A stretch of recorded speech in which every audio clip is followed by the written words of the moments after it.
ರುಬ್ಕೊಳ್ಳೋ item ಹೇಳ್ತಾ ಹೋಗ್ತೀನಿ. ಲವಂಗ ಹಾಕ್ತಾ ಇದ್ದೀನಿ, ಚಕ್ಕೆ,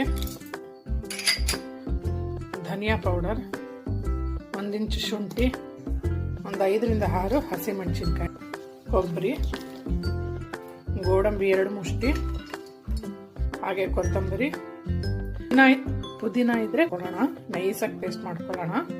ಓಕೆ ಗೈಸ್, ಇಲ್ಲಿ ನೋಡಿ ಫೈನ್ ಪೇಸ್ಟ್ ಮಾಡ್ಕೊಂಡಿದ್ದೀನಿ. ಹಾಕಿದ್ದೀನಿ, ಸಾಸಿವೆ ಹಾಕ್ತಿದ್ದೀನಿ,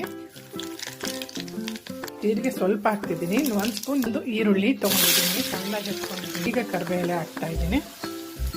ಈಗ ಎಲ್ಲ ತರಕಾರಿನೂ ನವಿಲುಕೋಸು, ಕ್ಯಾರೆಟು, ಬೀನ್ಸು, ಆಲೂಗಡ್ಡೆ ಎಲ್ಲನೂ, ಬಟಾಣಿ,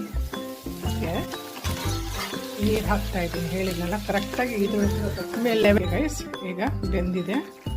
ಈಗ ರುಬ್ಕೊಂಡಿದ್ದ ಮಸಾಲೆ ಆ್ಯಡ್ ಮಾಡ್ತಾ ಇದ್ದೀನಿ.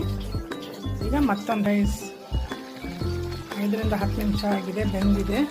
ಅರ್ಧ ಸ್ಪೂನು ಸಕ್ಕರೆ, ಉಪ್ಪು ಆ್ಯಡ್ ಮಾಡಿರಲಿಲ್ಲ, ಉಪ್ಪು ಕೂಡ ಆ್ಯಡ್ ಮಾಡಿದ್ದೀನಿ. ಕೊತ್ತಂಬರಿ ಉದುರಿಸ್ತಾ ಇದ್ದೀನಿ. ಓಕೆ ಗೈಸ್, ಓಕೆ ನೋಡಿ